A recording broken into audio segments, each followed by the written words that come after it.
2 মাস ধরে বেতন না পাওয়ায় মৌলভীবাজার রাষ্ট্রীয় মালিকানাধীন ন্যাশনাল টি কোম্পানি 12টি চা বাগানে আন্দোলন করছেন শ্রমিকরা। এ নিয়ে জানাবেন সহকর্মী সালে এলাহি কুটি।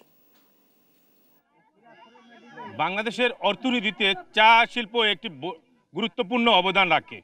চায়ের দেশ এই মৌলভীবাজারে 12টি চা বাগান রয়েছে, যেটি হচ্ছে সরকার মালিকানাধীন। এই 12টি চা বাগানের যে অচল অবস্থার সৃষ্টি হয়েছে সেটি চা শ্রমিকদের দুর্বিষহ জীবনে অনেকটা নাবিশ্বাস হয়ে যাচ্ছে।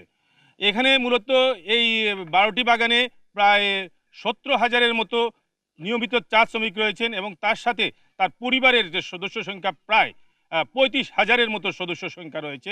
এরা গত 10 সপ্তাহ ধরে কোনো বেতন, মজুরি, এমনকি রেশন সেটাও পাচ্ছেন না, যার কারণে তাদের ঘরের যে বাচ্চাদেরকে পেটে ভাত দিবেন এবং তারাও যে খাবেন সেরকম কোনো অবস্থা নেই। এখানে যে বাগানের যে অচল অবস্থার সৃষ্টি হয়েছে তার পিছনে যে কারণটুকু জানা গেছে সেটা হচ্ছে যে চা শ্রমিকরা তাদের উৎপাদিত চা বিক্রি করে এনটিসির মালিক কর্তৃপক্ষ সেটা তাদের বেতন ভাতা পরিশোধ করছে না। তারা বলতেছে যে তাদের কৃষি ব্যাংক থেকে লোন সেটা পাচ্ছে না। কিন্তু আমরা যতটুকু জেনেছি যে কৃষি ব্যাংকে এই এনটিসির কাছে প্রায় 400 কোটি টাকার মতো বকেয়া রয়েছে, যার কারণে তারা নতুন করে লোন দিচ্ছে না। লোন না দেওয়ার পরিপ্রেক্ষিতে এই অবস্থার সৃষ্টি হয়েছে এবং এখানে যে চা শ্রমিকরা তারা বাধ্য হয়ে আন্দোলনে নেমেছেন।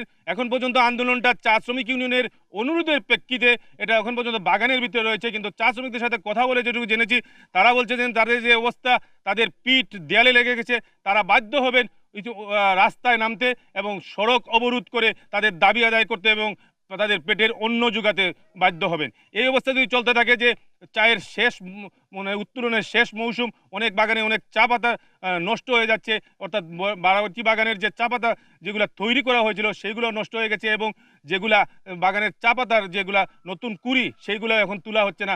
যে অবস্থার পরিপ্রেক্ষিতে বাগানের যে অবস্থা সৃষ্টি হয়েছে এটা যেমন চা শ্রমিকদের ক্ষতি হচ্ছে, পাশাপাশি দেশের যে সম্পদ সেটা অনেকটা নষ্ট হচ্ছে।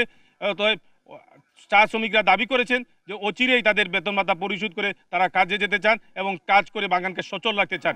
এই হচ্ছে এনটিসির বাগানের সর্বশেষ